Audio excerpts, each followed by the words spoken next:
All right. It says we're live. Yeah, lies. I'm tired, folks, so don't hold it against me. Oh. If you would like to support us and, well, keep the air conditioner running because it's fall in Texas, so we need the air conditioner. It's Texas. But tonight we'll need a sweater. Yeah, tonight we'll need a sweater. If you like coffee, and I have been enjoying the hell out of this coffee, you should talk to King Harvest Imperial Coffees at www.kingharvest.com. For one merchant for all your coffee needs. If you order from them, be sure you remind them that you got it from us, or you heard about them from us. That way they'll send us more. Them, us, whatever. Yeah, I'm tired. Leave me alone. Among the Leaves Tees for your snarky t-shirt needs. tinyurl.com/Among the Leaves Tees. Friend of ours. Let them know you hear about it from us. And we were supposed to have a guest today. However, technical difficulties. So he's a squid. Hey, we don't got a guest right now. No singing happy birthday. Okay. We won't. There you go. Not that Larry needs our help, but Larry Correa has a new book out today. Academy of Outcasts. I had some gingerbread, which had crumbs, some sort of seed in it. And one of the seeds apparently went in my lap and just now slithered down my leg. Better down than up. It has sunflower seeds in it because I thought Jonna would be here and I didn't want to poison her with pecans. We've got there he is. Okay, we'll drag his ass in. How do you copy? Yeah, we got you, Mike. Welcome. Right on. It's Mike Massa. I'm excited Squid's to be here. And we're live. So anyway, the sunflower seed got real intimate with my upper thigh. It made me jump a bit. I have to show you, some of us have play toys and then others of us have play toys. Very cool. Mike has managed to find a DPV, better known as a Desert Patrol vehicle, that he actually played with in the sandbox a few years ago. Yep.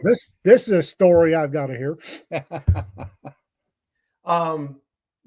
When I got my second OIC tour as a SEAL officer, my designated deployment area was going to be in the Middle East in CENTCOM. And one of the issues with snooping and pooping in CENTCOM is the terrain makes it very hard to navigate on foot through large distances and remain undetected. Yep. So mobility is key. And the Navy component of SOCOM had decided in the early 90s, late 80s, that they were going to invest in a mobility option. And at the time, in the Baja 1000, which is run in Baja California, so just south of the Mexico-Californian border, is like the preeminent Western Hemisphere desert race. Yep.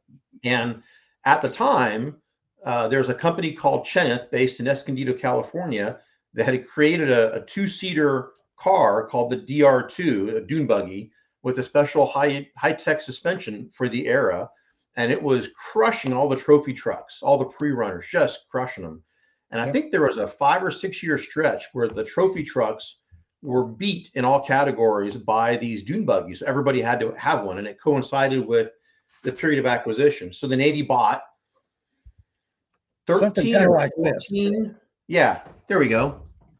The Navy bought 13 or 14, and the Marine Spec Ops component called Force Recon bought 9 or 10.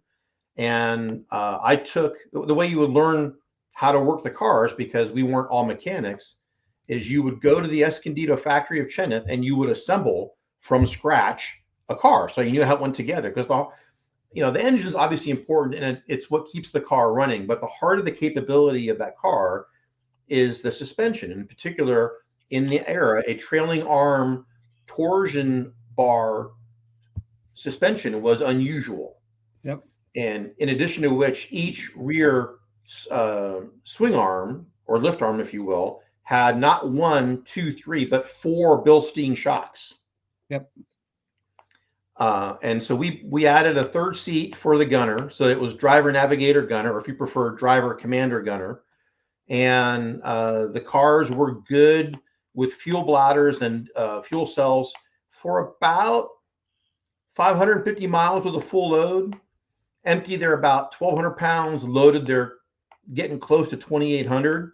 And the armament was usually a 50 cal M2HB, a 30 cal, usually an M60 E3, and either a second 50 or a Mark 19, and then a whole bunch of radios. And the idea was you could anything that could catch you, you could shoot up, and anything that you couldn't shoot up, you could run away from. That was the idea. So I ran a detachment of those in CENTCOM, and we did some snooping and pooping.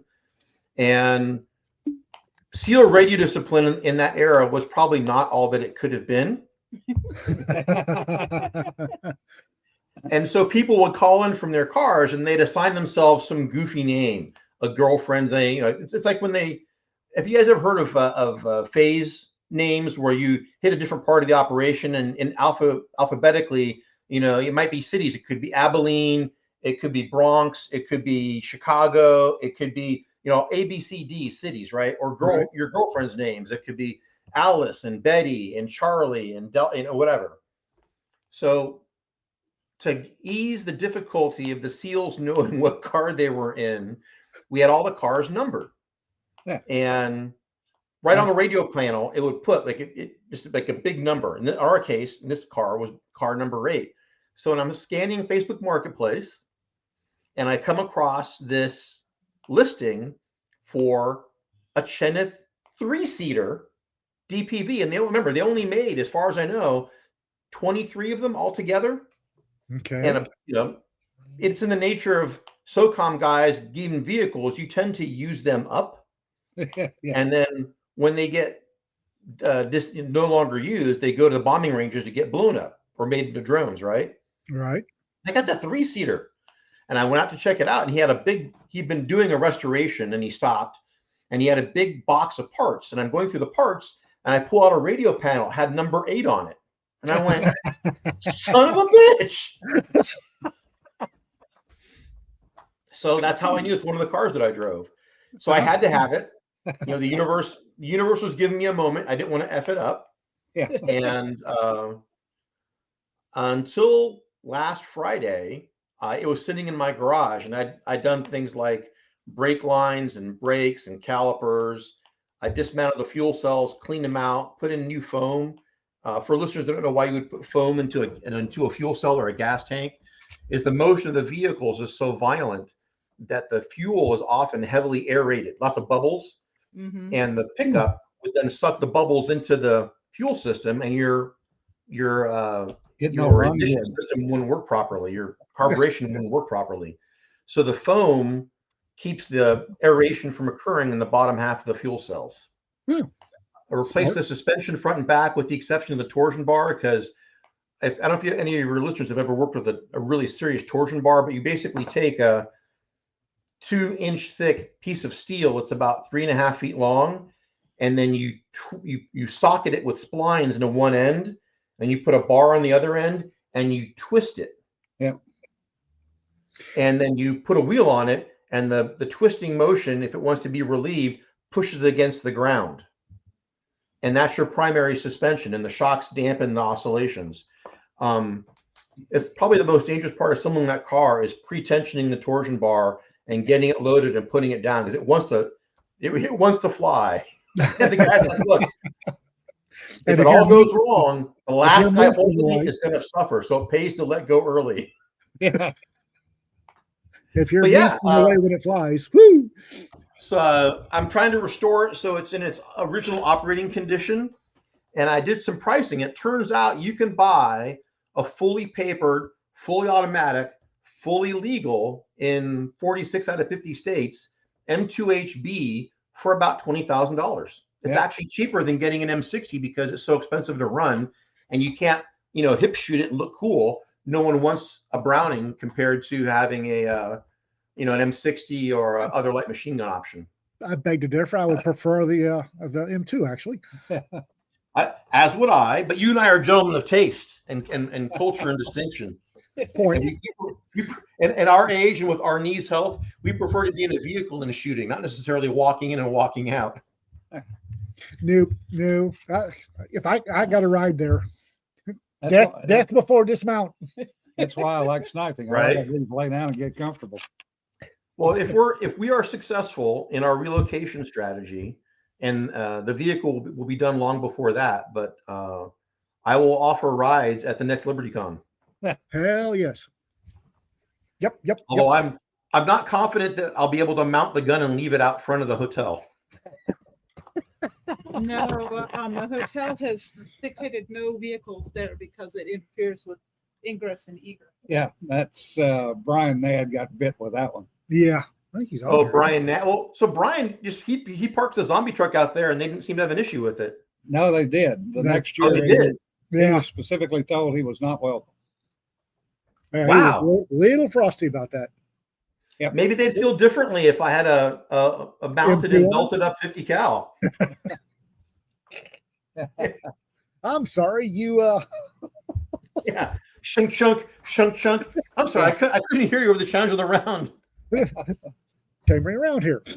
No, we would punctiliously follow all of the rules. Maybe we could get around it by saying part of the event is a vehicle display. I don't know. We'll figure it out. Well, quite honestly, I think given the size of the hall, you could probably park it in the middle of the hall and be fine. Yeah. It absolutely could get in the hall. I'm trying to get it. I'm not going to be able to get it street legal. You can't get it street legal in California because California wants a windshield and windshield wipers and turn signals and emergency brakes and all manner of things. And the car has none of those. And I'm not going to modify a museum quality car that I'm trying to have in like a 1990 spec to suit the California DMV. And I'm not sure yet what the rules are in Tennessee for street legal, but for off-road use in Tennessee, it's very lax. Yeah. So I think Tennessee is somewhat similar to Texas. You have to have enough windshield to mount the inspection sticker. And then you have to have a functioning left arm. Yeah. So the real question, Mike, is the Modus going to be live or is it going to be Memorex? Assuming success with my book contract that I can't announce, it'll be live. All right. Yes, I approve this message. However, I'm not aware of any Mark 19s that are in civilian hands. And even if you could get one, each round is considered a destructive device. So you can't practically have any ammo. However, a 37 Mike is. Yeah. Which, that'd be an option. So you can buy a really authentic looking resin copy of a Mark 19 for about $1,000. Yep. And an M60E3 with a shorty barrel and some spare parts runs about $110K, and that's too rich for my blood. For an M60? They've gone up. For an M60? For an M60E3 specifically. Jesus. They're not all that in a bag of crisps. 10 years ago, I could have gotten one for $19,000. Well, 10 years ago, I would have been your Huckleberry at $19K. Yeah. Speaking as a small arms specialist, weapons surgeon, the M60 was not worth $110K. No. Well, the E3 did have some advantages. E4 was better. It's still a piece of shit. Yeah. Well, double sprung, you could get some considerable amount of speed out of it. Yeah, but you lit the barrels up rather quickly, but still, who cares? Also, the SEALs ran M60s as individual weapons, and a standard part of the loadout was to carry a complete bolt assembly in a M16 mag pouch on your left hip. Because if the gun went down and it was the bolt effing up, SOP was to yank it out and drop a new one in. Yep. And that would solve about 80% of your problems. If it wasn't feed related, it was almost always bolt related. Yep. Well, soaking the entire bolt assembly in CLP about every belt didn't hurt either. But man, that got sloppy to fire. And it also it sucked in dust. It in a desert environment, over lubricating. In the jungle, it's okay, but or woodland's okay, but if you're in the desert with that really fine dust, it turns into a goo. Yep. They used to make a practice. If you kept the feed tray closed, and usually you open the feed tray, knock the links out, put a new belt in, close the feed tray, charge the handle, and away you go, right? Right. One of the ways you can get around that, if you don't mind wearing out your feed tray pawls about twice normal rate, is stuff feeding. So you just take your belt and you stuff it in, and it makes it hurt your thumb, hurts like the dickens. And what we would do is we would break the 100-round belts into 3 or 4 round pieces, and then practice stuff around in, stuff it in. And as the feed tray stays down, we had a lot fewer bolt problems and a lot fewer mouths. Yeah. Wow. So that was our workaround, and the guns were up. If I ran a 4-gun ambush, I could count on having 3 of them run without a problem and 1 had hiccups. Yeah. In Vietnam, it was a lot easier because you had the moisture, and you didn't have the dust. Or Plus in helicopters. You could F and mag and not worry about it. Yeah. FYI, I can't see the YouTube channel, so I'm unaware if we're getting any questions or if indeed we have any listeners at all. Oh, we have a crap ton of listeners. Okay. Yeah. And they're all yelling Mike for some reason. Yeah. It's Mike. Yeah. Jim, if you put one of the comments up on the screen, can Mike see it then? Yeah, let's see. Let's find out. Because I'm looking at the I can see that. It's Mike. Okay. That's from Brian Nad. Yep. Yep. So, Mike, what are you working on that you're allowed to talk about for our happy listeners? So I recently submitted a story for Monster Hunter Files 2, the second anthology in Larry Correa's Monster Hunter Files universe. It's going to come out from Baen, and it should be released on or about August of 26. I think the EARC's August, and the Dead Tree version is in March. Oh, well, there you go. March. It's March of, last I heard, and I could be wrong, Dead Tree was March of 26. And when is EARC? Supposed to be December-ish. Oh, so soon. Great. Yeah. That's I ran into Jason at Pecan, and we were discussing it. So okay, great. Larry asked me to do a story for your listeners that have read Larry's stuff in a book called Monster Hunter Siege, which is where they stage the amphibious landing, and the beach defenders include an 80-foot tall Cyclops, you may recall. Yep. Yeah. So in Monster Hunter Siege, before they actually do the amphibious landing, the main character, Owen Pitt, goes to somewhere in the Levant. I want to say it's Israel, maybe, or Hebron or somewhere. Anyhow, and they have to go to a dig where they're an archaeological dig, and they disturb an ancient spirit that has a magic ring. Ring any bells? That's correct, Dagamore. And that ancient spirit is a former hunter and a former champion who began his life as a Roman centurion. And I looked up the name that's in Larry's book, and I'm like, this is an actual person that lived. Yep. Yeah. And he wasn't just a centurion; he was actually a legate. He was a top dog. Yeah, that's cool. Hire a centurion.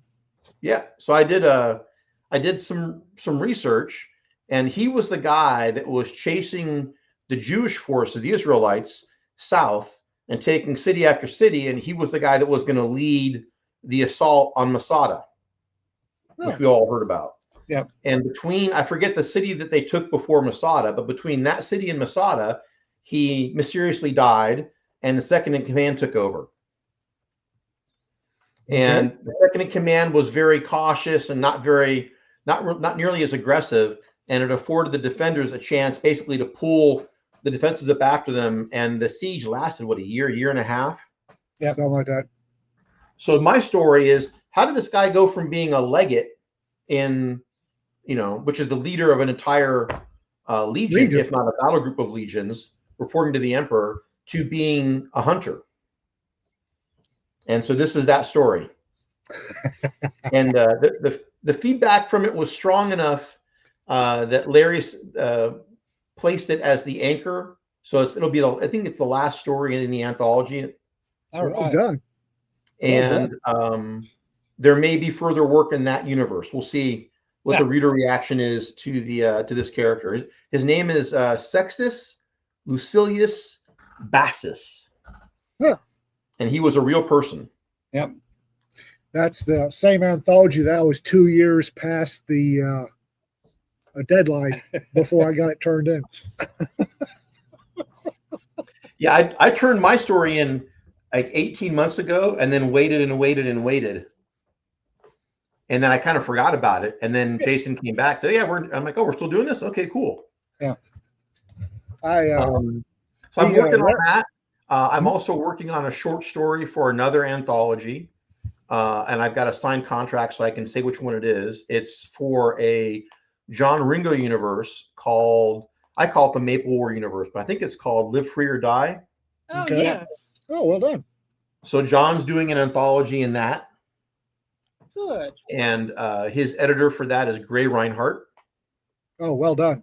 Nice. And Gray is keeping us all on the strict and narrow. He's very much, chunking through the steps and being very disciplined. So perforce, we're marching along and kicking in unison like Rockettes. And I have no idea what the publish date is for that. I'm going to guess sometime in late 26, but that's an absolute guess, and I wouldn't hold me or anyone else to it. Yeah. Having done 60 something anthologies, 62. 62, I'm not sure about the keeping everybody in lockstep. That's a very impressive number. Wow. You gotta see it from this side. Didn't you do a story with Steve Diamond? Wasn't he in one of your anthologies just recently? Yes. Yeah, he was a guest editor. Glitched Grim. He was the guest editor and also put a story in, which is something that we let our guest editors do. You can't double dip as far as pay goes, but if you want to put a story in, you can. Yeah, we got him. We've done Hinkley, Larry's daughter. Nice. Yeah, we've done. That was fun. Yeah, it was. Yeah, and I'm in the process of. Yeah, Steve is capable of writing some really creepy stuff. Yeah. No kidding. I bought his anthology and I'm like, wow. Oh, wow. Ooh. Yeah, that boy ain't right. Yeah, I'm in the process of editing a 15-story anthology for the benefit that we're doing for the library. And it's called Which library is that? Our little local library. Ah. We do a benefit anthology every year, and all the money goes to the library for the children's programs. We've raised about $4,000 for them so far. Nice. Yeah, and for a small town library, that ain't peanuts. Yeah, but damn, I hate editing. That's why I have people to do it for me.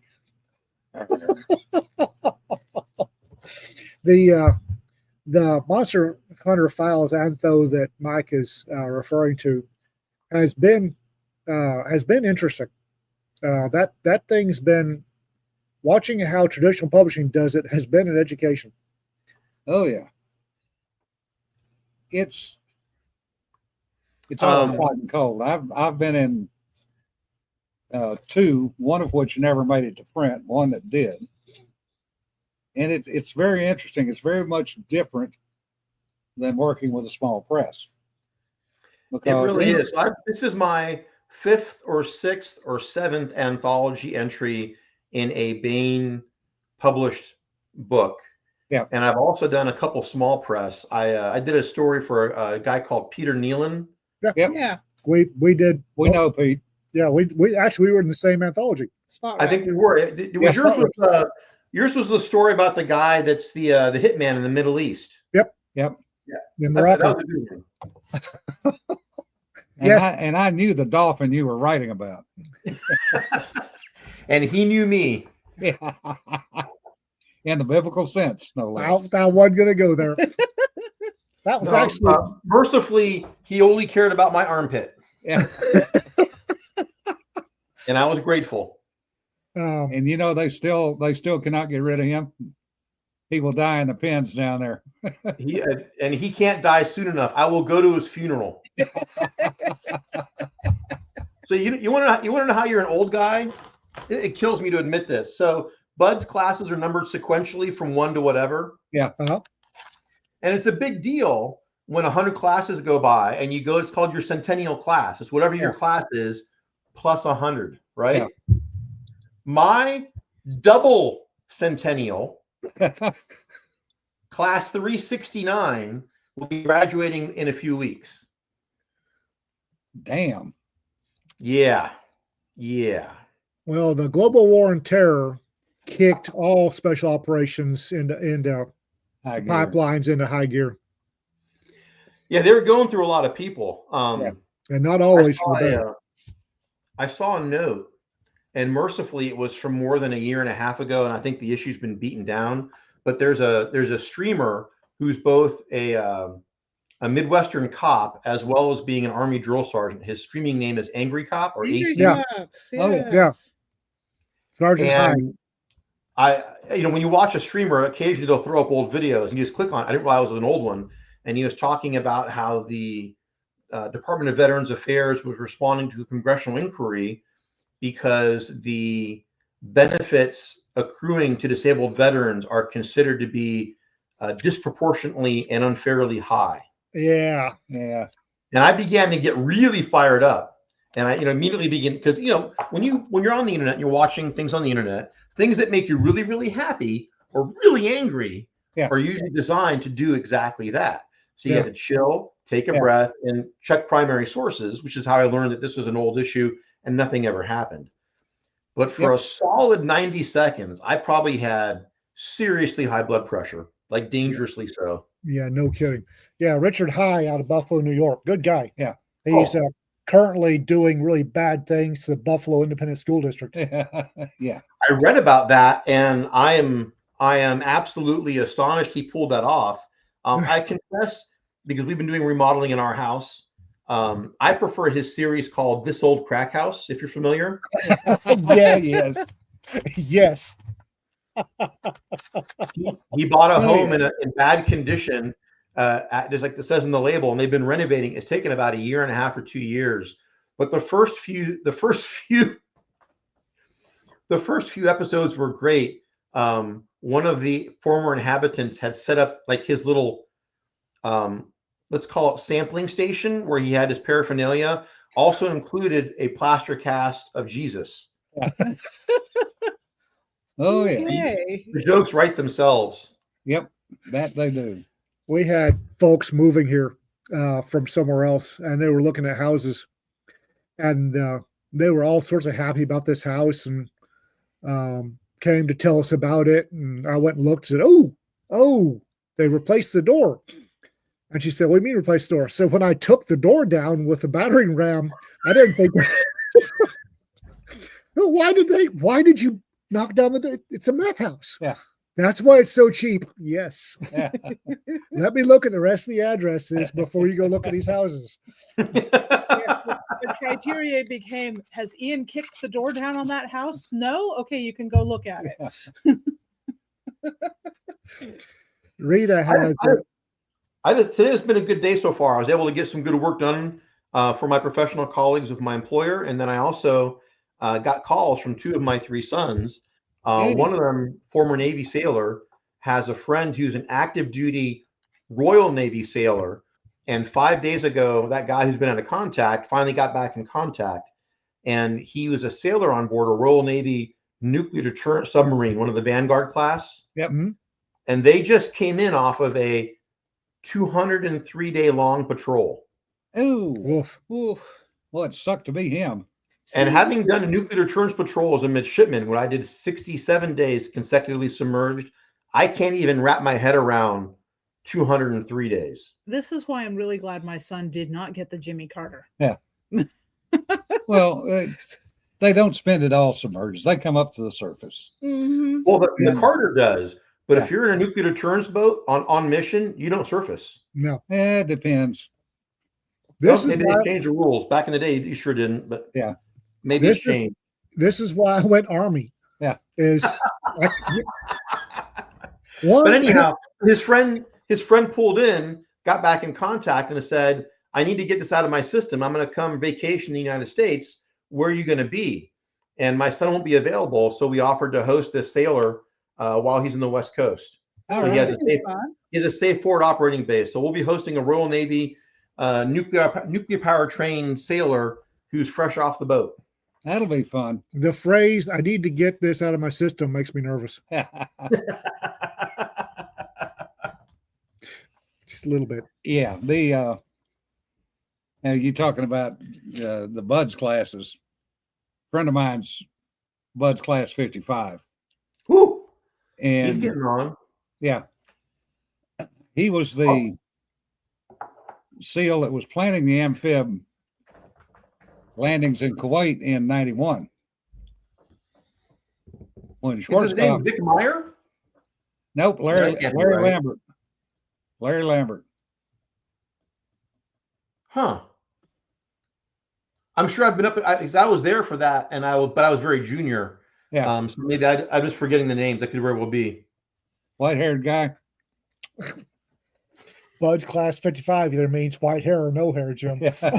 Yeah, I was gonna say. But I Schwarzkopf remember. shut all Most that of the shit down. The oldest guy I remember was that was on active duty was in class 98. But we didn't really ask. And if you have a trident on, it's all that matters. If you don't, then that doesn't matter. Yeah.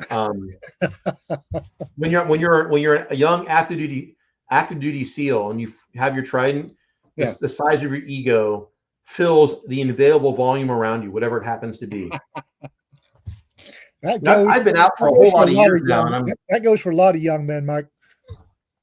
I died laughing at one of the 7th Fleet Schedules conferences. You know who Commander Mann is. yeah. You know how big he is. He's not a Yeah. Jimmy Mann is a good friend of mine. He and I were in Buzz together. yeah. He was on 7th Fleet staff. He was the SEAL on staff. And they had this young lieutenant commander come in strutting around. Oh God. And Jimmy Mann walked around the corner and looked at him and went, "Fucking kids." Turned around and walked. Let's see. Lieutenant Commander in Squeals is in SEAL. That's 04? 04. Majors. Yeah. Jimmy Mann is a really cool cat. Yeah. He's super smart. I think his mom was Japanese and his dad was African American, as a black dude. Yeah. And then Jim was short and wiry. He could run like the damn wind. Yeah. But he also played a really mean saxophone. Never heard him play sax. And I offered to jam, and he goes, "What do you play?" I said, "Well, guitar." He's like, "Do you know your place?" Ouch. Right? He wasn't going to have like someone getting a little too froggy with the guitar and trying to lead the jam. That wasn't his thing. They'll play with guitar players if they know their place. If they don't, they can step. Jimmy was a good dude. I like Jimmy a lot. Yeah, what was funny was watching him and Charlie Melton interact, because Charlie was a SEAL sniper, and he was when I knew him, he was a chief, and he was about 6'2", big for a SEAL. Mm. And watching the two of them, was just absolutely hilarious. I bet it was. Because here's this little bitty guy and this great big chief, and the chief's going, "Yes, sir. Yes, sir." Yes, sir. One of the advantages you have when you're smaller in stature is that your footprint weighs less. Yeah. And we did an op in Africa where we went ashore, and my point man was a guy called Rich Bordelon. And Rich was a former Ranger, not just a tab, but tab and the scroll. Yeah. And then he went to Buds. I'm like, "Why did you come? Why you want to get kicked in the nuts twice, dude? Whatever, okay." Yeah, right. But he was really good at land nav. Like, he was a land nav monster. That Ranger school. But Unlike he weighed he weighed about 135 pounds. He was very short and very thin. And so we get out of the water. We run the boat up and hide it. And it's like a typical coastal marsh with lots of birds. Yeah. And we want to navigate around the birds to avoid, a big audio signature. So he scampers across the mud flats. And so in patrol order, it's point man, then it's the PL, the guy in charge, then a radio man, and then the first of the 260 gunners. And if you're the guy in charge, you're also carrying radios, batteries, and ammo. You're a mule, basically, because you don't do a lot of shooting. You're doing the directing. Yeah. So Rich, soaking wet with his gear on, is maybe 180 tops. I weigh, in my socks, I weigh 205, empty. And all my gear, I was well over 300. Yeah. And the radio man is carrying, the old Prick 104 and the Prick 113. Yeah. Uh-huh. Spare radios and all that. So he's over 300 pounds. And the 60 gunner is carrying a 60, a personal weapon, and 1,000 rounds of ammo. Oh, so he's right at 300. And we go across this mud flat, and simultaneously, we all sink to our hips. And we spent almost the entire cycle of darkness from about 11 p.m. to about 4:30 getting the three of us out. And he's dancing a fire bake, wanting to know why the hell it's taking so long. And the Rich came back, and I thought he'd been like bit by a snake or something, because he's laying on the ground and he's rolling back and forth and rocking. I'm like, I can't talk to him. He's too far away, right? He's laughing. He was laughing his ass off. So we lost that day. We ended up spending the whole day bivvied up and doing a bit of route reconnaissance and taking turns beating him with bars of soap. I approve this message. Well, let's talk about it could be helpful to have someone that can scamper across obstacles. And Yeah. Jimmy Mann he ended up being either XO or CO of SEAL Team 1. And this is during in the latter half of the GWAT era. He ran afoul of zero defect mentality, then prevalent in the Navy. And I think someone made a complaint because he used a no word. Yeah. I think he was a CO, and that's how he ended up on 7th Fleet staff. He should have been a damn flag officer. He was really exceptionally gifted, smart, and operationally minded. Yeah. He would have been an excellent flag officer. But maybe that kind of officer will survive now with the new rules coming out of Sec War. Hopefully. Maybe. Let's hope that the new rules actually stick. Yeah, there's that. Because I spent a lot of time watching the slow rolling and the misunderstanding of directives from, and he starts nodding. Yeah. It's the change is not a given, even when leadership makes the direction clear. And I hope that the flag and general officers that were assembled in Quantico take Hethguest's message to heart. Yep. It's not that either our president or Sec War are immaculate, perfect humans with immaculate, perfect track records, but the direction that the secretary wants to go in, I think, is the right direction and long overdue. And hopefully we can get back to that being the focus. It was so refreshing to hear him say those things. And it was equally satisfying to hear his detractors, especially in the retired flag and general ranks, say, no, that's not what this is about. Like, yeah, that's what it's about. You guys lost your way. Well, what's fun is all the detractors, you don't see very many Marines. Yeah. Because the Marines are all going, it's the way it should be. Yeah.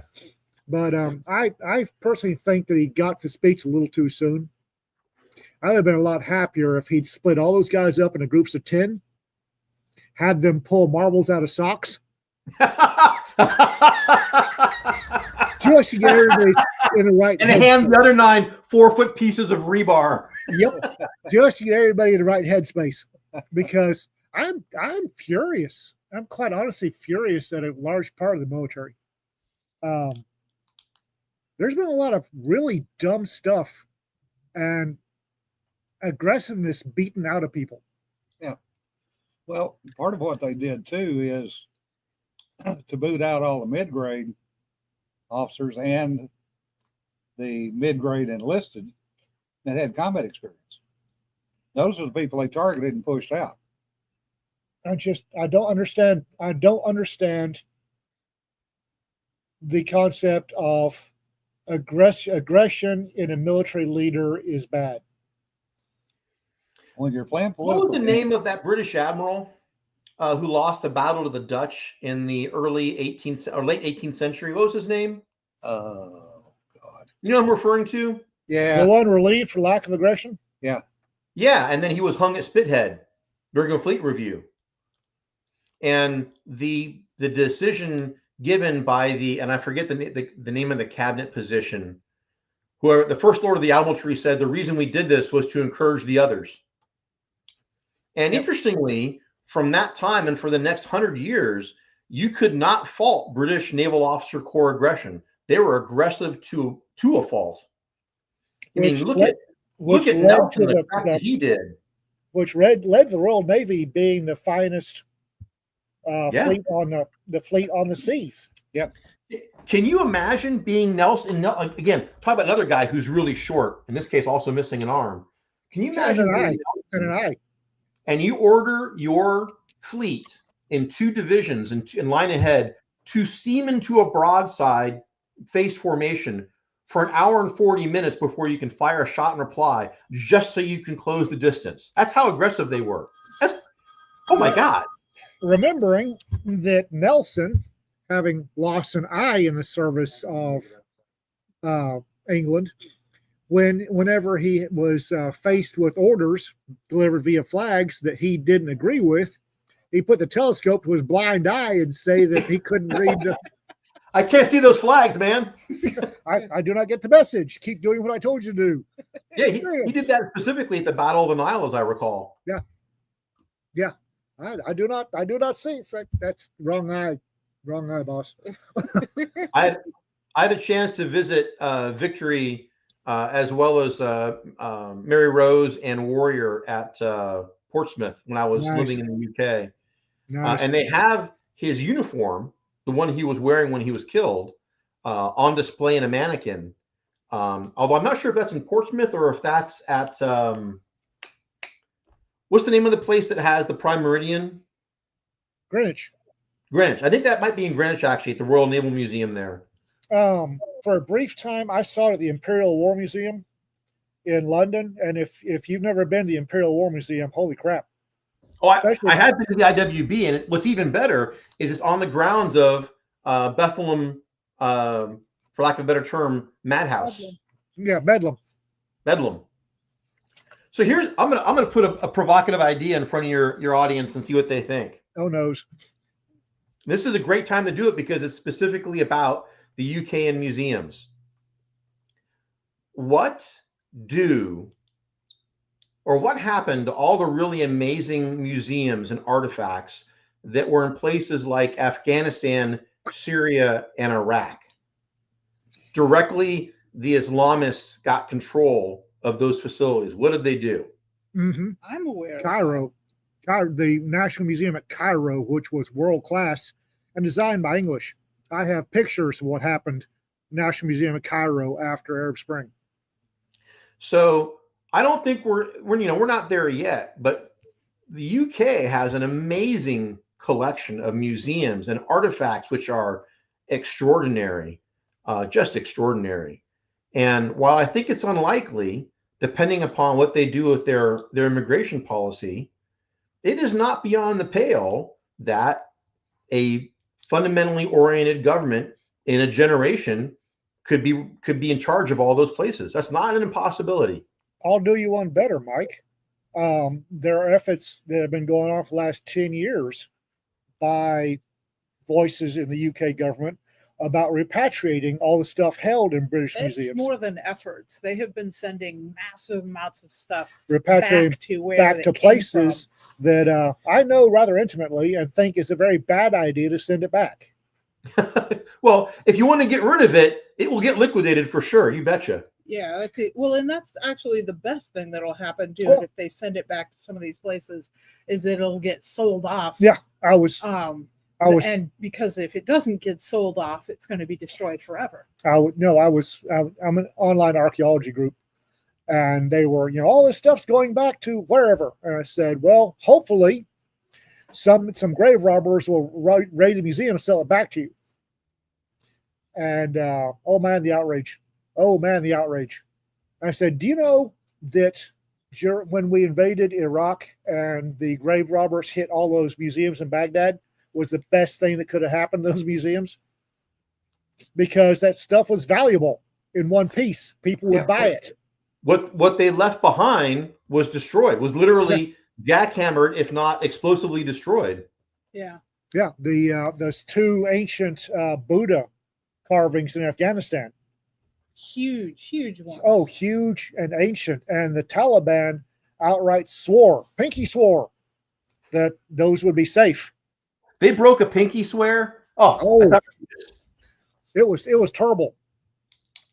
And anybody who didn't see that coming, I don't know what to tell you. I really don't. Well, one of my colleagues, one of my fellow authors at Bain, more than 15 years ago, was saying things like that the die was cast and that certain countries that had very, very high levels of unassimilated immigrants ongoing at the time were already given the birth rates of the citizens then present, that it was going to be game over. And I remember poo-pooing that and saying it was too negative and no, you're not right. You're taking counsel of your fears. And I got to tell you, he was pretty spot on. No kidding. When I feel kind of stupid for having said that he was being too negative. When the U.S. decided to go away from the melting pot to the buffet, because back when I first came to the States, it was all about school was all about the melting pot. Everybody came to the States to mix in and become American. Yeah, you become part of the American alloy. Yeah, it was a melting pot, a stew. And then sometime after I got back in the 90s, I discovered it turned into a buffet. You come to the States and still be you. And at the time, I thought, no, that's not good. No, That's how you get sectarianism. I've been in literal balkanized nations, and not mixing in is a bad thing. Of course, nobody listens to me. Yep, I am very anxious to avoid. I am not an accelerationist. I am anxious to avoid a shooting civil war at almost any cost because I've been in two and I've cleaned up after two additional ones, and I want no part of it. I grew up in civil wars, and right. Your stories are crazy, and it's like and I mean, Mike, between you and me, these folks that are we need a civil war. No, we do not. Nobody Seriously, needs a civil war. How to tell me you've never been in a civil war without saying I've never been in a civil war? Exactly. That's 100%. Oh, so you're the guy that's never been shot at before. Oh, okay. Got it. Yeah. You'll get cured of that real quick. Once, no, been in too many, started a couple, you giggling at, started a couple. And like you say, cleaned up after a couple more. And, no, I'm just, no. I am. There's very little that I would not do to avoid a shooting civil war. It would not be clean. It would not be quick. It would not be neat. It would not be constrained. I don't know why people always think that we'll recreate the American Revolutionary War. That was a one-off. That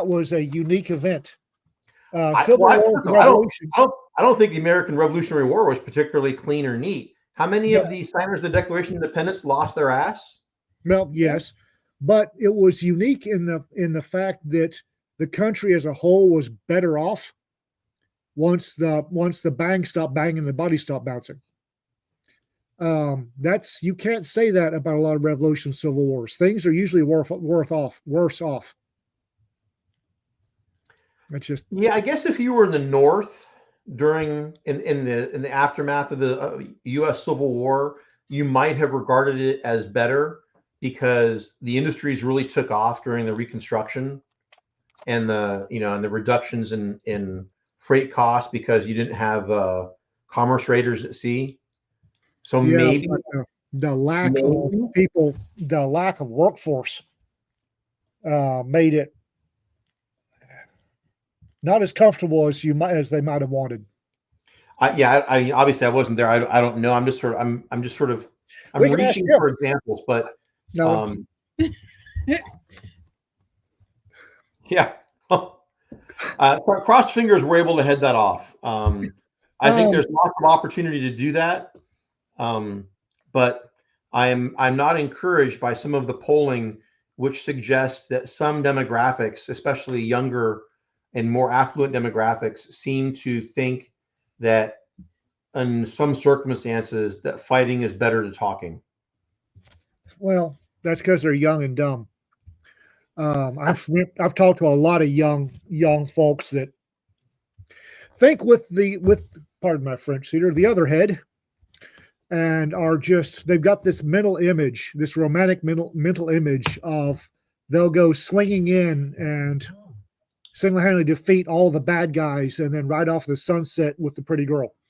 Yep. And the thing is, I mean, I was never in the military, so my limited experience of hanging out with a bunch of young teenage males was the Civil Air Patrol, and they tended to be universally idealistic and full of energy, which led to leaning towards let's do this kinetically. So it seems to be a young male thing. Not that as a young female I was immune from it because I was a little bit off. I have been told I use the term testosterone encephalopathy, Yeah. which is mental damage from testosterone poisoning. And I have been told multiple times that that's not actually a diagnosis. As a senior NCO who had to lead young men, it absolutely is a diagnosis.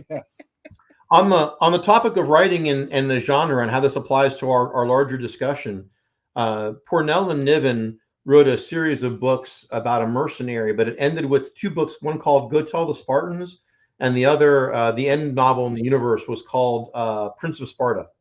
Yep. Okay. And if you haven't read that, I encourage you to run, not walk, to get copies of that entire series. They're tremendous, but it takes place in a future universe where we've exported all of our social problems to a variety of planetary colonies. And when the means to sustain them with central economic support, military support, and political support goes away because of problems on Earth, each of the planets has to find its own solution. And one of them has to deal with a fairly sophisticated internal revolt that's being led by not so good people, but they're really smart, not so good people.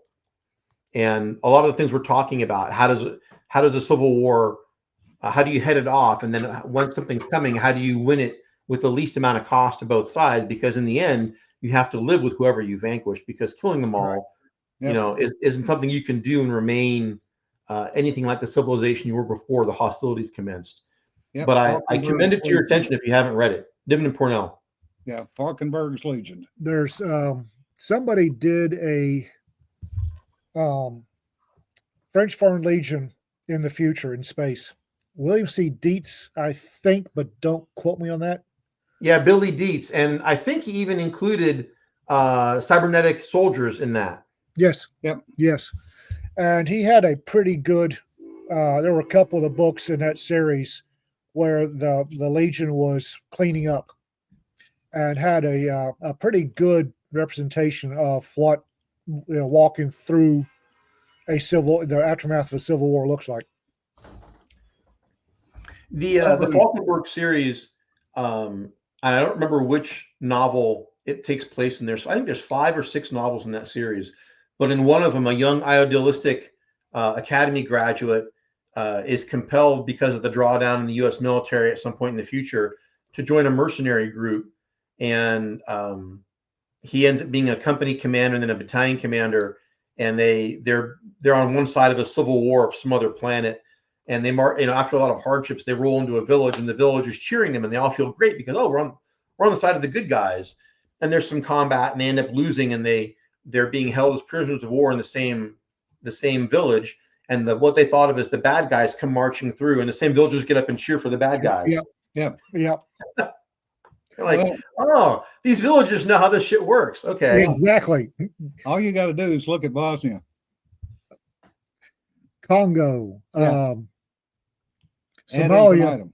Yeah. Somalia prior to back when the Soviet-backed idiots were getting stupid in the 60s and 70s. Yeah.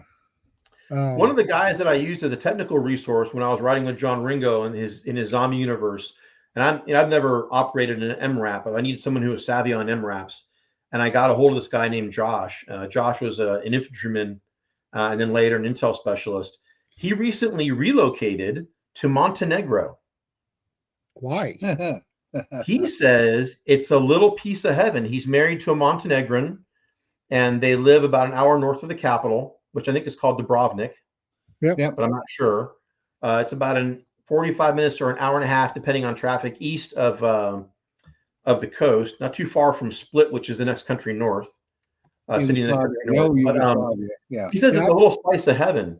And I said, well, how about the sectarian issues? He says, as long as everybody's got enough to eat and enough to drink and enough alcohol, you can put an Albanian and a Montenegrin, a Croat, a Serb, and a Bosnian in the same bar, and they're perfectly cool. Yeah. Now, try and take something away, it's entirely different. Yeah. But when times are good, they get along great. Well, if you go back and look at Bosnia and Kosovo and all that is ethnic cleansing version 32.7. All that is human history. Yeah. Yet again. 2,000 years of ethnic cleansing, back and forth. Humans humaning. Yeah. It occurs to me it'd be really I don't know how you would do it, but speaking to the gentlemen here who are the experts on putting together anthologies and punching them out in large volumes, maybe an anthology about how do you avoid a civil war. You want to guest edit it? I'll think about it. There's another Theo, an acquaintance of mine that wrote. He did a lot of writing in the early part of the GWAT, and he wrote something that I forget where it was originally published. It's called "What I Saw at the Coup." Yeah. Okay. Are you familiar with it? I'm not, but I'm intrigued by the title. I'll forward you a Word copy of it. Please. It's an account from what I would characterize, because of my personal biases, as the bad guys in an American political coup. Huh. Yeah. Okay. And how that works out. And I think it's a bit optimistic, and you'll see what I mean when you read it. Okay. But it definitely is thought-provoking, because it's written in the form of a person who is at the moment incarcerated, having been convicted and sentenced, and the person is awaiting the results of their sentencing, and she's listening to the carpentry happening outside, as it were, Mm-hmm. and she's reflecting on how she came to be where she is, and so this is her memoir of about a 6-month period. And it reads very interestingly. I'll forward that to you while we're chatting here. I'll forward that to you. But I've been totally hijacking this session. What did you guys want to talk about before we get too far much down there? Mike, this is why we have a guest on, is so that people get to listen to somebody other than us. Yeah. They listen to us twice a week. So you've got a couple of anthologies and unnamed work in progress. Yep. And good. Sounds like you're doing well, Mike. I approve. Well, thank you. Yeah, I'm staying busy. You know, I haven't quit my day job. I've taken Larry Correa and John Ringo's advice, and that is, do not quit your day job until you've earned replacement income for at least 2 consecutive years. Yes. Mm-hmm. In writing, that is. They are not wrong. Is that the number you guys think is about right? Yeah. I'd actually go for 3. I'm planning on quitting my day job when the press pays me a replacement income for 3 years. I'm not the one to add talk, because I quit my day job this spring, and I did not have anything like that set back. I do, however, have a very solid savings account, because by quitting my day job, my day job didn't give me health insurance anyway, but yeah. So that was part of the reason we had a pretty solid savings account. But I also did it for other reasons than most people go full-time, and as a full-time artist and author, I have other income streams. Yeah. But I would agree that you need to have a solid chunk of change in the savings account, plus a pretty steady income already coming in from your royalties, which means in these days having a pretty stiff backlist of books out there. I've learned a backlist is what keeps food on the table. Yeah. Yep, absolutely. 10, 15 years ago, 20 years ago, I would have said 2 years. But right now, financially, the financial market, things are a little less stable than my Africa hand ass is happy with. So I'd go for 3 years. Is that Jonna talking in the background? No, That's Cedar. This is Cedar. Hi. Oh, hi, Peter. No, it's Cedar.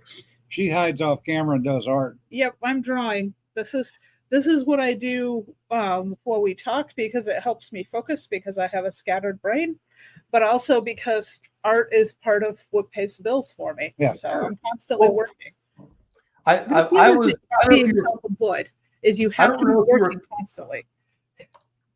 I don't know if you recall, I was at your wedding at the Choo Choo 10 years ago, and I remember when you were wearing the Kelly green, I think it was a corset dress with engineer boots. Yes, because I was going to be jumping over a sword, and leaping anything in high heels sounded like a really bad idea.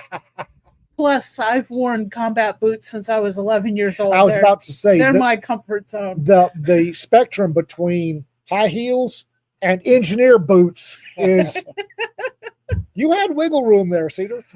Yeah, but combat boots are my comfort zone. Yeah, I mean, it's a level of comfort.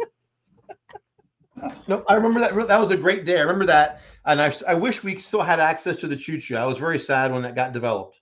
Yeah. Yeah. I mean, it had its own issues, but there was a lot of nice things there too. There was a lot of good memories of the Choo Choo. Oh yeah. Frothy Oh monkey. gosh, yes.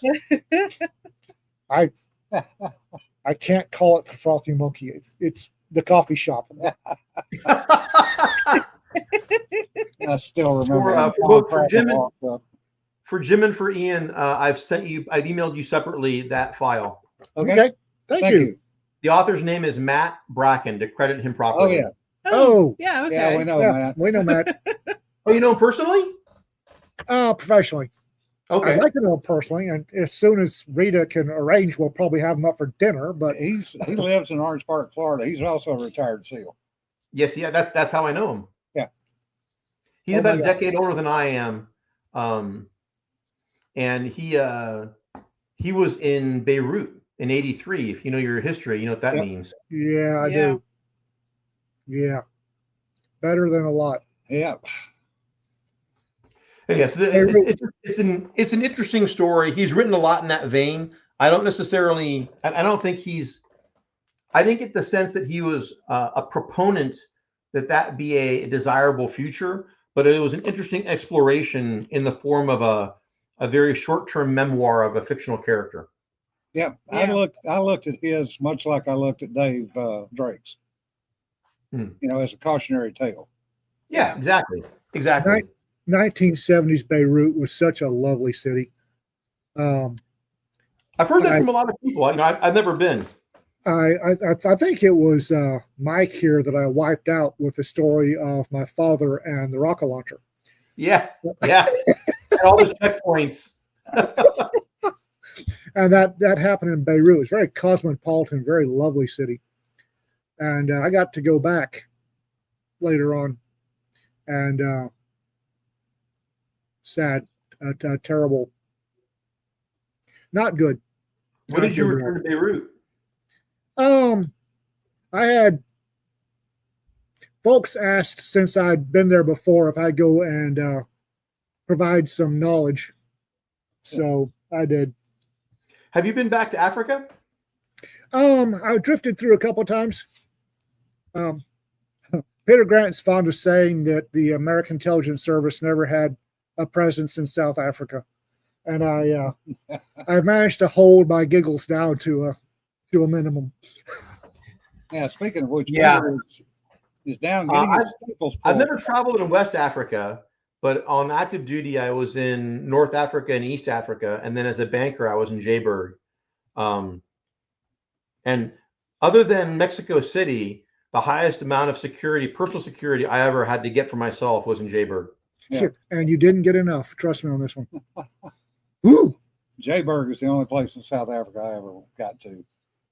And that was because we were taking 2 Spetsnaz divers from the Seychelles to Jayburg to put them in a tank. Oh, you had to squeeze them? Yep. Why'd they have a chamber ride, you know? The chamber broke. Oh, okay. So we literally flew them in a P3, which at the time was still a classified airplane, from the Seychelles to Jayburg at 1,000 feet. And we put blankets across where the ladder was. Yeah. And the 2 divers and the doctor had to stay back there for the entire flight. And and they were obviously in pain, even at 1,000 feet. Yeah, if they had to bends, they weren't snooping around. Yeah. Well, what speed do you guys cruise at 1,000 feet? 330. That's faster than I would have thought. Okay. Yeah. But we got down there and we got in trouble with the American Embassy because we didn't have a PPR. Sure. So Of course not. we were tasked by hire to go do this. I'm sure, wasn't there a defense attaché there that could pull his head out or her head out and recognize the situation? Never showed up. The RSO never showed up? Nope. How odd. So the Russians met the airplane, Probably getting mugged. got all 3 of them off, and we're sitting there going, okay, now what? And this dweeb from the embassy shows up and goes, you're not supposed to be here. You have to leave. I got a question for you. Why didn't you fly them to Mombasa if they were in the Seychelles? Because the only working that I'm aware of, because I was enlisted in those days, the only working recompression chamber was in Joburg. I don't recall the map to know which one's closer. This is in 75. Yeah, in the late 80s, early 90s, there was you could get a chamber ride in Mombasa. Yeah. But I don't know if it was there in the 70s. I don't know. All I know is that's what we got tasked to do. Hell, in 75, Jacques Cousteau and the Calypso were still sailing around that area, now and again. Yeah. And we went into Djibouti, and it was still being controlled by the French. Well, hell, in 75, that's a good point, though, because the French had a pretty robust diving program. Yeah. I guess there could have been one in Djibouti. I don't know. Before my time. In 1975, I was living in Buenos Aires, Argentina. Yeah. And my dad had just gotten PNG out of the country. What do you get pinged for? Sorry? What do you get pinged for?